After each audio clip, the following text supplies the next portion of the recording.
जी guys, previous lecture में हमने simplex method को डील किया था और उस सिंप्लेक्स मेथड में हमने एक रियल वर्ल्ड प्रॉब्लम को सॉल्व किया था और उसका ऑप्टिमाइज या ऑप्टिमम सॉल्यूशन हमने फाइंड आउट किया था। तो कुछ उसमें उसकी समरी है, मैं उसको दोबारा डिस्क्राइब कर देता हूँ। Summary of the simplex method. हमने अपने केस में जो डील की थी या प्रॉब्लम को डील किया था जिसका हमने ऑप्टिमम सॉल्यूशन फाइंड आउट किया था, वो था मैक्सिमाइजेशन का केस। मैक्सिमाइजेशन के केस में हमने दो चीज़ें की थी कि हमने एक वेरिएबल एंटर करवाना है और एक वेरिएबल लीव करवाना है।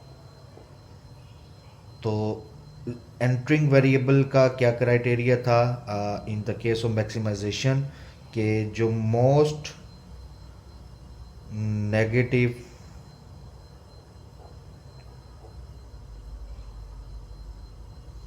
कोफिशिएंट वो वेरिएबल हमारा एंटर होगा। और लीविंग में हमने क्या किया था कि हमने रेशोज़ कैलकुलेट की थी और जो मिन रेशो होगी, मिनिमम रेशो होगी, वो हमने लीव करवाया था। For example, if you have minimization case, if we have minimization case, तो उसके लिए क्या क्राइटेरिया होगा कि को कैसे किस तरह वेरिएबल एंटर होगा और लीव होगा। तो मिनिमाइजेशन के केस में भी देख लें, सिंप्लेक्स मेथड वही रहेगा, लेकिन जो एंटरिंग वेरिएबल है उसका क्राइटेरिया क्या होगा कि आपने वही जेड रो देखना है और उस जेड रो में आपने मिनिमाइजेशन के केस में आप जो एंटरिंग वेरिएबल का क्राइटेरिया होगा वो होगा most positive coefficient in the Z row, और लीविंग का क्राइटेरिया वही होगा जो आपने मैक्सिमाइजेशन के केस में पढ़ा था। बाकी सब कुछ उसी तरह से होगा, सिंप्लेक्स मेथड उसी तरह से आप ऑप्टिमम सॉल्यूशन को फाइंड आउट करेंगे। तो इसमें दो बेसिकली कंडीशंस होती हैं। एक कंडीशन होती है ऑप्टिमैलिटी। सबसे पहले जो कंडीशन सिंप्लेक्स मेथड में ऑप्टिमैलिटी कंडीशन, ऑप्टिमैलिटी कंडीशन यही है जिस तरह आप सिंप्लेक्स मेथड में एंटरिंग वेरिएबल को किस तरह से आप एंटर करवाते हैं, वो सिंप्लेक्स मेथड की ऑप्टिमैलिटी कंडीशन है। कि मैक्सिमाइजेशन का केस है तो आपने most negative coefficient in the Z row वो एंटर होगा, और अगर मिनिमाइजेशन का केस है तो मोस्ट पॉजिटिव कोफिशिएंट वो इन द जेड रो वो एंटर होगा। ये ऑप्टिमैलिटी कंडीशन है ऑफ सिंप्लेक्स मेथड की। और जबकि दूसरी इसकी कंडीशन है वो है feasibility condition of simplex method. Feasibility condition क्या होगी? जो क्राइटेरिया या जिस तरह से आप लिविंग वेरिएबल डिसाइड करते थे bye calculating the ratio, you this criteria, this living criteria of calculating the ratio is called the feasibility condition of the simplex method। चाहे वो मैक्सिमाइजेशन का केस है चाहे वो मिनिमाइजेशन का केस है, तो लिविंग क्राइटेरिया दोनों केसेस में सेम रहेंगे। क्या था कि जो रेशो है, तो जिस जिसकी भी ratio smallest non negative ratio, ये आप देखते थे। This is the feasibility condition. Okay, ये था सिंप्लेक्स मेथड की छोटी सी चीज़ जिसमें आपने सिंप्लेक्स मेथड इम्प्लीमेंट किया। Summary of simplex method, optimality condition, feasibility condition आपको पता चल गई। अब नेक्स्ट जो है, अगर आपने प्रीवियस ही लेक्चर में दो चीज़ें पढ़ी थी। एक चीज़ थी slack variable, number 1 slack variable, number 2 surplus variable. Slack variable कब इंट्रोड्यूस करवाते हैं हम अपनी सिंप्लेक्स मेथड में इन कॉन्स्ट्रेंट, जब आपके पास लेस देन और इक्वल टू इनइक्वालिटी हो। और सरप्लस कब होगी? जब आपके पास ग्रेटर देन और इक्वल टू वाली इनइक्वालिटी हो। या तो आपके पास ये ग्रेटर देन वाली और इक्वल टू वाली इनइक्वालिटी हो, या इक्वल वाली आपके पास इक्वेशन हो, तब आपके पास सरप्लस वेरिएबल ऐड होगा। ओके, नाउ अब एक चीज़ याद रखें कि एक चीज़ आपने याद रखनी है कि सिंप्लेक्स मेथड में आपका बेसिक जो सॉल्यूशन है जिसको आप स्टार्टिंग सॉल्यूशन का भी नाम देते हैं, कि आपने सिंप्लेक्स मेथड स्टार्ट कहाँ से करना है। याद हो आपको कि जब आप सिंप्लेक्स मेथड कर रहे थे, मैंने आपको बताया था कि आप ओरिजिन से स्टार्ट करेंगे, जहाँ पे आपका x1 और x2 को मैंने रखा था 0। ओरिजिन से आपने स्टार्ट किया और फिर bye implementing the simplex method आपने ऑप्टिमम सॉल्यूशन फाइंड आउट किया था। तो स्टार्टिंग सॉल्यूशन आपके पास ये बड़ी इंपॉर्टेंट चीज़ है इन सिंप्लेक्स मेथड। लेकिन ये सिंप्लेक्स मेथड में जो स्टार्टिंग सॉल्यूशन या बेसिक फिजिबल सॉल्यूशन आपके पास तब आएगा जब आपके पास सारी जो कॉन्स्टेंट्स होंगी या इनइक्वालिटीज़ होंगी वो लेस देन और इक्वल टू वाली होंगी, यानी कि उसमें सिर्फ आपके पास स्लैक वेरिएबल हो, सरप्लस ना हो। तब ही आपके पास जो सिंप्लेक्स मेथड है वो आसानी इम्प्लीमेंट आप कर सकते हैं। लेकिन जब कहानी आती है सरप्लस वेरिएबल की, जिसमें आपके पास या तो कॉन्स्टेंट्स हों ग्रेटर देन और इक्वल टू वाली, या इक्वल वाली इक्वेशंस हों, कॉन्स्टेंट हो, तब आप सरप्लस वेरिएबल आप इंट्रोड्यूस करवाएंगे। लेकिन सिंप्लेक्स मेथड उस केस में ज़रा मुश्किल हो जाएगा, क्योंकि आपके पास स्टार्टिंग सॉल्यूशन नहीं आएगा। तो उसके लिए दो मेथड हम यूज़ करते हैं इस चीज़ को कवर करने के लिए, कि सिंप्लेक्स मेथड जब आपका सरप्लस वेरिएबल भी इंट्रोड्यूस हो, आप सिंप्लेक्स मेथड इंप्लीमेंट कर सकें। तो उसमें जो पहला मेथड है एम मेथड, जिसको बिग एम मेथड भी कहते हैं, और दूसरा जो मेथड है उसको नाम दिया जाता है टू फेज मेथड का। आज के लिए हम जो मेथड पढ़ेंगे वो होगा बिग एम मेथड। अब बिग एम मेथड में होता क्या है? बिग एम मेथड में आप आर्टिफिशियल, याद रखें, आर्टिफिशियल वेरिएबल को इंट्रोड्यूस करवाते हैं। अब कैसे इंट्रोड्यूस करवाते हैं ये मैं आपको बताता चलूँ। तो बिग एम मेथड जो स्टार्ट होता है आपका एलपी प्रॉब्लम से, सबसे पहले वो स्टार्ट होगा। You will have the your LP problem. तो जब आप अपने एलपी प्रॉब्लम पे गौर करेंगे, आप उसमें सबसे पहले देखेंगे कि आपके पास कॉन्स्टेंट्स किस किस्म की हैं। अगर तो कॉन्स्टेंट्स सिर्फ लेस देन और इक्वल टू वाली हैं तो वहाँ पे सिर्फ स्लैक वेरिएबल्स इंट्रोड्यूस होंगे। लेकिन अगर आपके पास कॉन्स्टेंट सरप्लस वेरिएबल्स में हैं, सरप्लस वेरिएबल्स में इंट्रोड्यूस होंगे, तो यहाँ पे कहानी ज़रा डिफर हो जाती है। आप सिंप्लेक्स मेथड इंप्लीमेंट नहीं कर सकते। उसके लिए आप स्टार्ट सबसे पहले करेंगे एम मेथड से। एम मेथड इंट्रोड्यूस करवाने के बाद आप सिंप्लेक्स मेथड इंप्लीमेंट करेंगे। अगर कोई भी कॉन्स्टेंट आपके मिसाल के तौर पर अगर आपके पास मैं कहूँ कि 3 कॉन्स्टेंट्स हैं, लेट्स से एक है 3x1। चलिए मैं पूरा प्रॉब्लम लिख देता हूँ। You have the LP problem minimize z equals 4x1 plus x2 subject to you have constraints. Subject to you have 3 constraints, 3x1 plus x2 equals 3, 4x1 plus 3x2 greater than or equals to 6, next x1 plus 2x2 less than or equals to 4, and you have the conditions of non-negativity. x2 and x1 and x2 must be non-negative. Now look at these 3 constraints.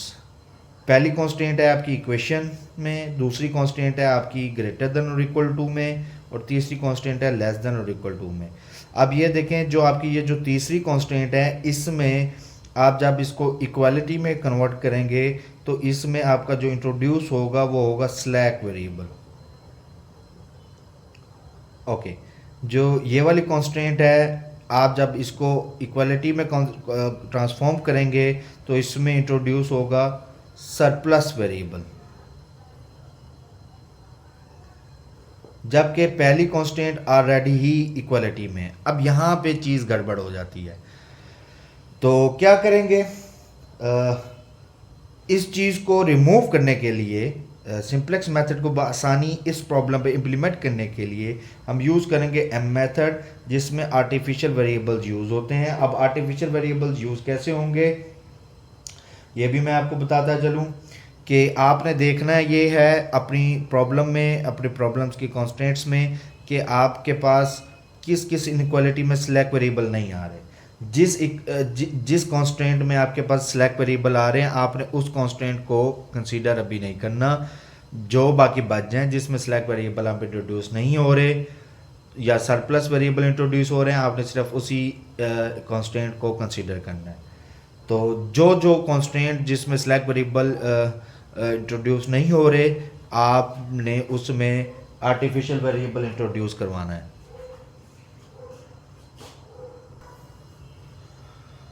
तो अब आपके पास गौर करें, दो constants ऐसी हैं इस problem में जिसमें आपका सिलेक्ट वेरिएबल इंट्रोड्यूस नहीं हो रहा।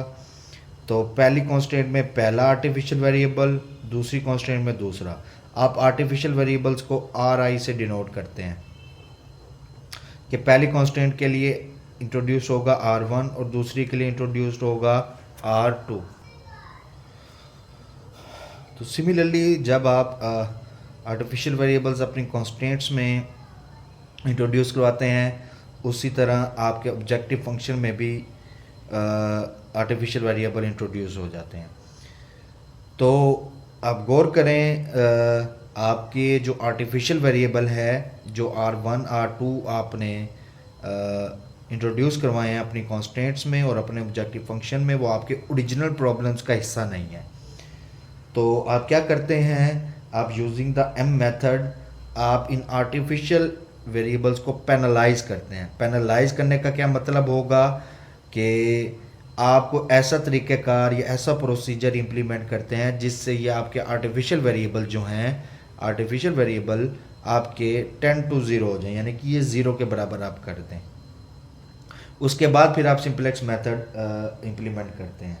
तो जो पेनलाइजेशन का केस है, आर्टिफिशियल वेरिएबल को पेनलाइज करना, उसके लिए आप क्या करते हैं कि आप एक चीज़ याद रखें कि आर्टिफिशियल वेरिएबल जो हैं, जब आप अपने ऑब्जेक्टिव फंक्शन में इंट्रोड्यूस करवाएंगे, artificial variable objective function coefficients,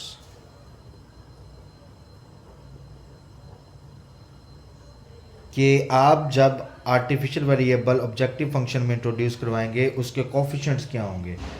-m किसके लिए? जब आप मैक्सिमाइजेशन का केस कर रहे होंगे, कि अगर आपके पास जो प्रॉब्लम है वो मैक्सिमाइजेशन का है, अगर आपके पास जो प्रॉब्लम है वो मैक्सिमाइजेशन का है, तो आर्टिफिशियल वेरिएबल का जो कोफिशिएंट होगा वो -m होगा। पॉजिटिव m अगर आपके पास जो प्रॉब्लम है वो मिनिमाइजेशन का है। तो ये चीज़ याद रखिएगा। और m जो है, ये जो m जो कोफिशिएंट्स ऑफ आर्टिफिशियल वेरिएबल्स हैं, ये सफिशेंटली लार्ज होना चाहिए। कोफिशिएंट जो है सफिशेंटली लार्ज होना चाहिए। For the sake of computation convenience, आप इस केस में जो m लेंगे वो लेंगे 100, ये याद रखिएगा। अब हम अपना मेथड इम्प्लीमेंट करते हैं। तो हमारे पास आपने ऑलरेडी देखा कि आपके पास जो प्रॉब्लम है वो प्रॉब्लम मैं दोबारा रीराइट कर रहा हूँ। मिनिमाइजेशन या minimize z = 4x1 + x2 subject to 3x1 plus x2 equals 3, 4x1 plus 3x2 greater than equals 6, x1 plus 2x2 less than or equals to 4, x1 x2 less than or greater than 0। अब आप artificial variables को introduce करवाएंगे अपने इस LP problem में। वो होगा, सबसे पहले आप अपनी इन कॉन्स्टेंट्स में इन कॉन्स्टेंट्स को इक्वालिटी में ट्रांसफॉर्म कर लें। तो 3 पहली कॉन्स्टेंट 3x1 प्लस x2। अब चूंकि पहली कांस्टेंट आपकी ऑलरेडी इक्वालिटी में है, इक्वेशन फॉर्म में है, तो इसमें ना तो स्लैक वेरिएबल आएगा ना सरप्लस आएगा। तो मेथड को या प्रॉब्लम को कंसिस्टेंट बनाने के लिए हमें इसमें एक आर्टिफिशियल वेरिएबल इंट्रोड्यूस करवाना पड़ेगा। वो होगा r1। r1 क्यों कह रहा हूँ? चूंकि ये पहला आर्टिफिशियल वेरिएबल है, इक्वल्स 3। दूसरे में है, अब चूंकि दूसरी इनइक्वालिटी में या दूसरी कांस्टेंट में आपकी ग्रेटर देन और इक्वल टू वाली कंडीशन है, तो इसमें दूसरा आएगा 4x1 प्लस 3x2। अब इसमें सबसे पहले क्या चीज़ आएगी? सरप्लस वेरिएबल इंट्रोड्यूस करवाएंगे। तो सरप्लस वेरिएबल इंट्रोड्यूस करवाने के लिए उसमें आप सरप्लस वेरिएबल को क्या करते हैं, जब ग्रेटर देन और इक्वल टू वाली इनइक्वालिटी को आप इक्वालिटी में ट्रांसफॉर्म करते हैं तो एक सरप्लस वेरिएबल इंट्रोड्यूस होता है जो कि सब्ट्रैक्ट होगा आपका इक्वेशन में, इनइक्वालिटी में, और उसके बाद आप आर्टिफिशियल वेरिएबल इंट्रोड्यूस कराएंगे r2 इक्वल्स टू 6। ये x3 आपका सरप्लस वेरिएबल है। तो x3 क्यों कहा गया? आप s1 भी कह सकते हैं, x1 भी लिख सकते हैं। अब चूंकि मैं प्रॉब्लम को कंसिस्टेंट बना रहा हूँ तो ऑलरेडी मेरे पास यहाँ पे वेरिएबल्स हैं x1 x2, तो तीसरा आएगा x3। तो तीसरी जो होगी आपके पास, इसमें सरप्लस आएगा, सॉरी स्लैक आएगा तीसरी में, x1 प्लस 2x2, और स्लैक ऑलरेडी मेरे पास x3 है तो स्लैक मेरे पास x4 हो जाएगा, equals to x4 equal to 4। और आपका ऑब्जेक्टिव फंक्शन क्या बनेगा? Minimize z equals to 4x1 plus x2 plus. अब चूंकि ये मिनिमाइज का केस है और हमने दो आर्टिफिशियल वेरिएबल इंट्रोड्यूस करवाए हैं, r1 और एक r2, यही r1 और r2 आपके ऑब्जेक्टिव फंक्शन में भी आ जाएंगे। अब मिनिमाइजेशन के केस में आप आर्टिफिशियल वेरिएबल्स का जो कोफिशिएंट्स लेते हैं वो पॉजिटिव m लेते हैं, तो r1 का भी m आ गया और r2 का भी m आ गया। तो ये आपका ऑब्जेक्टिव फंक्शन बन गया। और कंडीशंस क्या होंगी? x1 x2 x3 x4 r1 r2 greater than और इक्वल्स 0। अब देखें, गौर करें, दो स्टार्टिंग बेसिक सॉल्यूशन क्या होगा? r1 r2 x4 equals 3 6 and 4। 3 6 4 कैसे? यहाँ से आपका r1 किसके बराबर? 3 के, r2 6 के और x4 4 के। क्यों? क्योंकि मैंने आपको ऑलरेडी बताया था कि आप जो स्टार्ट करेंगे वो स्टार्ट करेंगे x ओरिजिन से, और ओरिजिन पे x1 x2 क्या होगा? 0 0। जब आप ये x1 x2 इसमें 0 0 पुट करेंगे, आपका r1 आ जाएगा, r2 आ जाएगा और x4 आ जाएगा, विच विल बी 3 6 एंड 4। तो ये आपका स्टार्टिंग बेसिक फिजिबल सॉल्यूशन है। इसी को लेकर आप चलेंगे। याद ये रखना है आपने कि आपने इसमें जो m की वैल्यू लेनी है वो 100 लेनी है, और उससे पहले आपने क्या करना है? सिंप्लेक्स मेथड इंप्लीमेंट करने से पहले आपने इसमें आर्टिफिशियल वेरिएबल्स की जो वैल्यू, अब आपका स्टार्टिंग बेसिक सॉल्यूशन आ गया, अब आपने आर्टिफिशियल वेरिएबल की जो वैल्यूज़ हैं उनको आपने ज़ीरो करना है। चल अब हम ये काम करते हैं। तो उसी तरह जैसे आपने सिंप्लेक्स मेथड में टेबल बनाया था, आपने यही टेबल उसी तरह इसी में बनाना है। Basic z row, r1 row, r2 row, and x4। इसके बाद x1 कोफिशिएंट, x2, x3,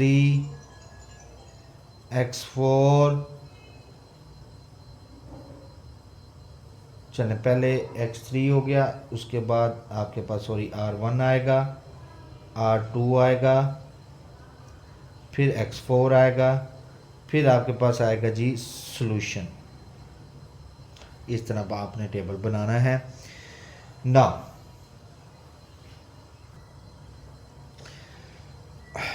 तो कोफिशिएंट्स लिखें अब, चूँकि आपके पास अब रेडी एलपी प्रॉब्लम है, तो -4 -1 जेड रो पूरी लिखेंगे, 0 -100 -100 0 0। अब आप कहेंगे कि सर ये माइनस में क्यों कोफिशिएंट्स लिख रहे हैं? तो आपको पता है कि आप जब सिंपलेक्स मेथड इम्प्लीमेंट करते हैं तो आप जेड के जो राइट हैंड पे चीज़ होती है, जितनी भी क्वांटिटीज़ होती हैं, आप उसको लेफ़्ट पे लेके जाएंगे तो पॉजिटिव कोफिशिएंट माइनस में हो जाएंगे। ये हो जाएगा 3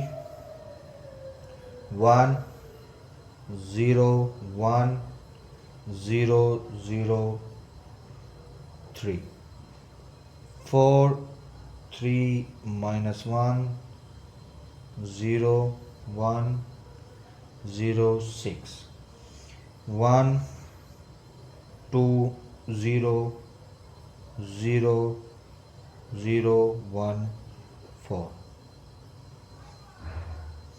now basically look at these, you have the basic feasible solution R1 R2 and x4। तो इसका गौर करें कि आपके पास कोफिशिएंट मैट्रिक्स क्या बना, तो आपको पता चल रहा होगा कि ये आइडेंटिटी मैट्रिक्स बेसिकली बना है। तो यही चीज़ फॉर्म करने के लिए मैंने आर्टिफिशियल वेरिएबल का यूज़ किया है। अगर मैं आर्टिफिशियल वेरिएबल यूज़ ना करता, आप वेरीफाई करके देख सकते हैं, आपका ये आइडेंटिटी मैट्रिक्स ना बनता। ये आइडेंटिटी मैट्रिक्स आपकी गारंटी करेगा कि आगे चल के आप सिंपलेक्स मेथड बआसानी इम्प्लीमेंट करके ऑप्टिमम सॉल्यूशन फाइंड आउट कर सकते हैं, लेकिन उससे पहले आपने आर्टिफिशियल वेरिएबल्स को ज़ीरो करना है। ओके, आप आपने पिछली एग्जांपल भी देख सकते हैं, उसमें आपका ये आइडेंटिटी मैट्रिक्स जहाँ पे आपने बेसिक फिजिबल सॉल्यूशन जो निकाला था, ये आइडेंटिटी मैट्रिक्स बन रहा होगा। ओके, अब आप क्या करेंगे, सिंपलेक्स मेथड की कंप्यूटेशन स्टार्ट करने से पहले जेड रो को आप कंसिस्टेंट बनाएंगे रेस्ट ऑफ मतलब टैबलो के साथ, अपने बाकी टैबलो के साथ। तो जो आपकी right hand side of Z row है टैबलो के अंदर, जो उसका जो सोल्यूशन है, देखें जेड वो करंटली शो कर रहा है 0, कि z equal to 0 in the basic feasible solution by applying in the basic feasible solution R1 R2 और x4।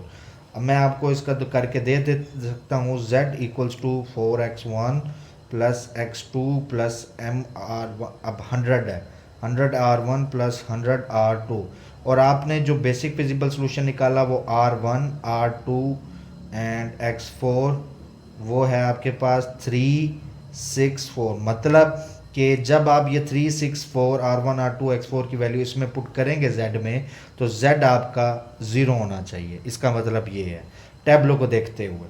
तो पुट करके देख लें, z x1 0 लिया, x2 0 लिया, 100 इंटू 3 प्लस 100 इंटू 6, आंसर आपके पास आया 300 प्लस 600 इक्वल्स टू 900। तो गौर करें, z आपका इस सोल्यूशन पे, बेसिक फिजिबल सोल्यूशन पे 900 आ रहा है।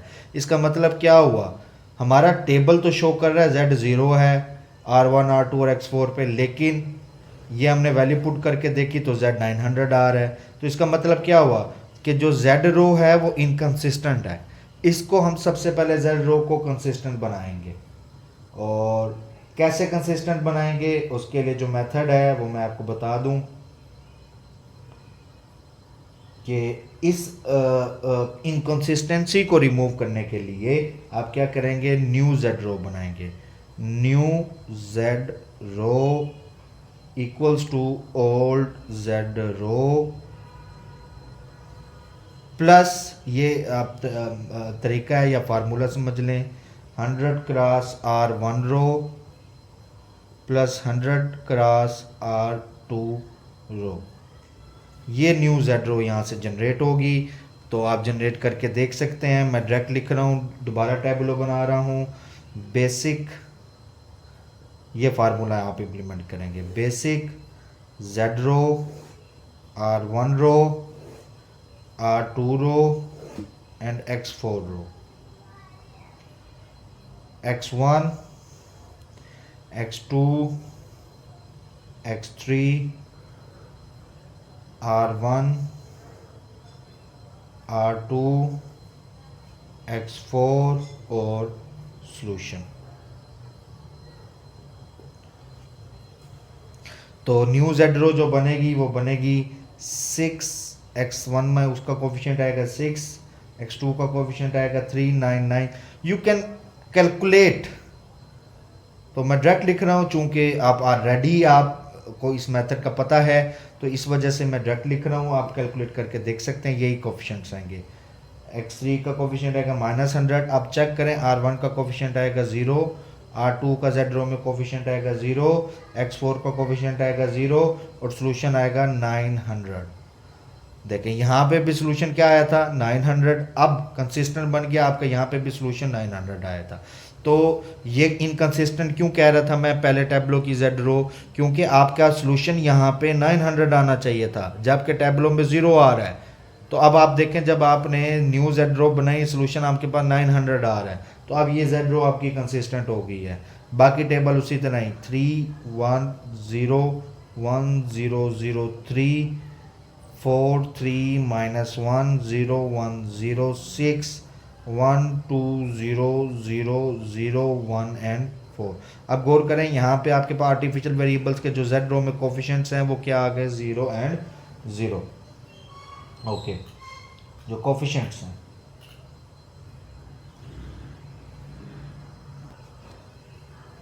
Okay, now look at this table. तो अब ये जो टेबल है इसमें जेड रो कंसिस्टेंट हो गई है। तो अब ये टेबल, इस टेबल पे आप सिंप्लेक्स मेथड को इम्प्लीमेंट कर सकते हैं। अब ये टेबल कंसिस्टेंट है सिंप्लेक्स मेथड की ऑप्टिमैलिटी कंडीशन के लिए भी और फिजिबिलिटी कंडीशन के लिए भी। आपको याद हो, मैं दोबारा रिपीट कर रहा हूँ, अभी मैंने आपको बताया ऑप्टिमैलिटी कंडीशन और फिजिबिलिटी कंडीशन। ऑप्टिमैलिटी कंडीशन में आप क्या करते हैं, आप एंटरिंग वेरिएबल डिसाइड करते हैं, और फिजिबिलिटी कंडीशन में आप क्या करते हैं, ये लिविंग वेरिएबल डिसाइड करते हैं। तो सिंप्लेक्स मेथड को चलाने के लिए, उसकी आइटरेशंस को आगे बढ़ाने के लिए आपको एंटरिंग वेरिएबल भी डिसाइड करना पड़ेगा और लिविंग वेरिएबल भी डिसाइड करना पड़ेगा। अब चूंकि जेड रो को मैंने कंसिस्टेंट बना लिया है, तो जेड रो को कंसिस्टेंट अगर मैंने बना लिया है तो अब इसमें क्या होगा, तो बेसिकली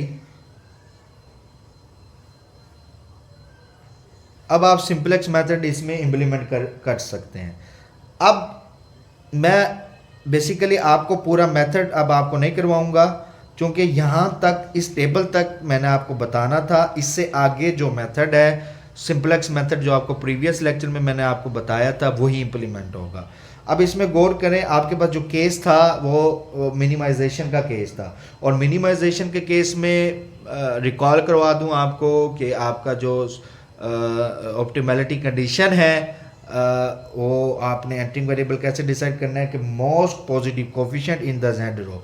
तो इसमें गौर करें कि most positive coefficient Z row में कौन सी है, ये x1 का कोफिशिएंट। तो x1 क्या होगा, एंटर करेगा। लिविंग वही है जो आप ऑलरेडी फिजिबिलिटी कंडीशन मिनिमाइजेशन के केस में भी और मैक्सिमाइजेशन के केस में भी कि आप रेशियोज कैलकुलेट करेंगे। तो जब आप रेशियो कैलकुलेट करेंगे तो गौर करें, जब आप पहली रेशियो कैलकुलेट करेंगे ये आपका x1 जो है ये पीवट कॉलम हो जाएगा, ये पीवट कॉलम। और अब आप पीवट एंट्री और सॉल्यूशन को पीवट एंट्री से डिवाइड करते जाएं। 3/3 वो हो जाएगा 1, 3/4 देन 2/1,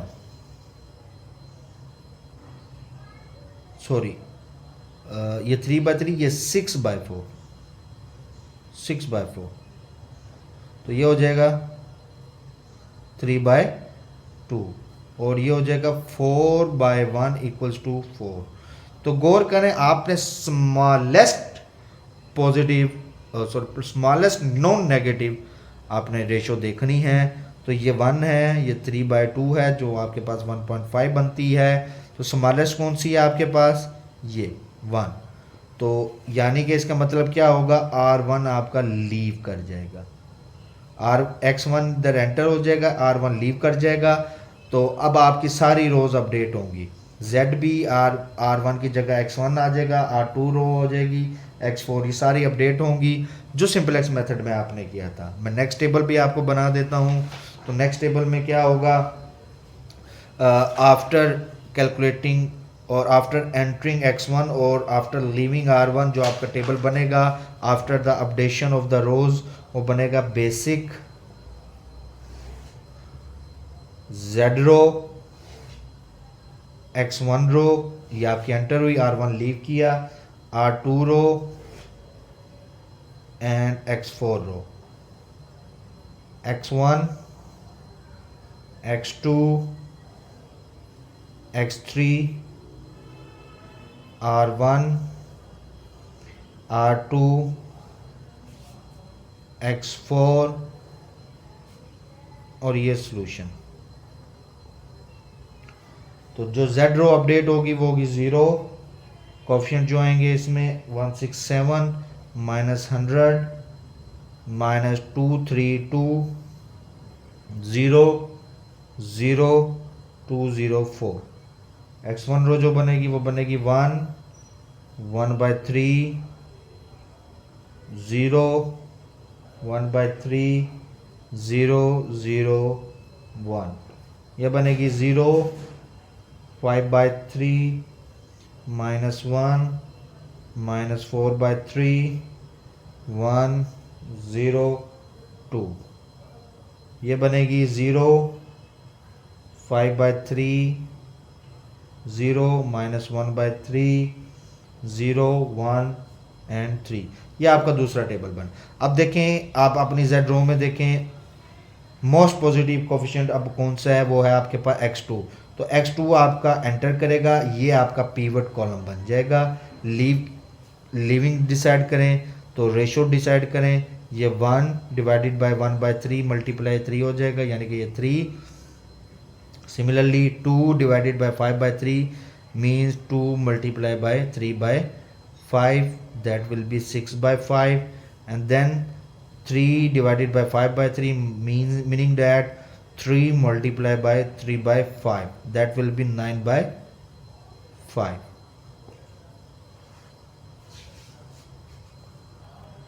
तो आपके पास ये 6/5 जो आंसर देता है वो देता है 1.2 और 9/5 आपके पास आंसर आएगा 1.8। तो स्मॉलेस्ट पॉजिटिव रेशो है 1.2। तो आपका R2 देखें लीव कर गया, तो यहाँ से अगर लीव कर गया है तो बेसिक सोल्यूशन से वो गायब हो गया। तो हमारा यही काम था कि हमने आर्टिफिशियल वेरिएबल को ज़ीरो करने। तो आप दोबारा उसी तरह ही रोज़ को जैसे सिंप्लेक्स मेथड में अपडेट करते थे उसी तरह आप अपडेट करेंगे और चेक करेंगे कि आपके पास जो सोल्यूशन आएगा, तो जो लास्ट टेबल होगा आप इसका बनाएंगे आफ्टर द अपडेशन, उसमें वो मेरे ख्याल में इसके बाद वाला जो टैबलो होगा वो लास्ट होगा। तो यहाँ पे आप X2 एंटर कर रहे हैं, R2 लीव कर रहा है, X2 आपके पास एंटरिंग पिवट कॉलम और ये R2 आपके पास पिवट रो बन जाएगी। और इनकी जो एंट्रीज होंगी इंटरसेक्शन वाली, ये पिवट एंट्रीज जिनको आप कहते हैं। मैं ये बात को रिपीट कर रहा हूँ ताकि आप लोगों को इस चीज़ की समझ आ जाए। तो लास्ट जो टेबल बनेगा उसमें जो आपका जो सॉल्यूशन आएगा वो आएगा X1 2/5 और X2 आपके पास आएगा वो होगा 9/5। इन पे जो वैल्यू होगी Z की वो होगी 17/5। ये ऑप्टिमम वैल्यू होगी। ऑप्टिमम वैल्यू मतलब आप केस पढ़ रहे थे मिनिमाइजेशन का, तो ये मिनिमम वैल्यू होगी Z की जो अटेन कर रहा होगा X1, इस X1 और X2 पे, इन पॉइंट्स पे। अब आपको याद हो कि आपने स्टार्ट कहाँ से किया था, R1 R2 और X4 से, और अब आए कहाँ पे, और यानी कि X1 X2 आपके पास क्या थे, 0 0। तो 0 0 से आपका X1 और X2 नॉन ज़ीरो हो गए। तो आप गौर करें कि आर्टिफिशियल वेरिएबल आपके R1 और R2 उसने बेसिक फिजिबल सोल्यूशन लीव कर गया। अगर वो बेसिक फिजिबल सोल्यूशन लीव कर गया तो दैट्स मीन कि वो ज़ीरो हो गए, इक्वल्स टू ज़ीरो हो गए। यही चीज़ सिंपलेक्स मेथड में होती है कि जो बेसिक फिजिबल सोल्यूशन लीव कर जाता है, जो भी वेरिएबल वो ज़ीरो होता है। और यही मैंने आपको मेथड के मेथड के स्टार्ट में बताया था कि आपने आर्टिफिशियल वेरिएबल को ज़ीरो करना है। अब चूंकि ये ज़ीरो हो गया है, एट द जो लास्ट आप टेबल बनाएंगे, अब देखें गौर करें कि मिनिमाइजेशन का केस है तो ऑप्टिमलिटी कंडीशन कहती है कि अगर आपका जेड रो में कोई भी अगर पॉजिटिव कोफिशिएंट है, आप सिंप्लेक्स मेथड करते रहेंगे। तो जब आपका इससे अगला जो टेबल बनेगा उसमें आप गौर करेंगे कि सारे जेड रो के जो कोफिशिएंट्स होंगे वो नेगेटिव आ जाएंगे, कोई भी उसमें पॉजिटिव नहीं होगा। आप वहीं पे स्टॉप कर देंगे और ये आपका सोल्यूशन आ जाएगा। तो चूंकि आर्टिफिशियल वेरिएबल आपके लीव कर गए सोल्यूशन, तो वो ज़ीरो हो गए। तो जो रिज़ल्ट आपका आया वो ऑप्टिमम सोल्यूशन आएगा। तो this will be the consistent with the concept of penalising them in the objective function. तो basically at the start of the table, at the start of the method आपने क्या किया था, पैनलाइज किया था R1 और R2 को। यही मकसद था कि ये इतना बढ़ा लें कि ये ज़ीरो हो जाए after the at the end of the method. तो थैंक यू वेरी मच। कोई भी आपका कोई सवाल हो आप मुझसे पूछ सकते हैं।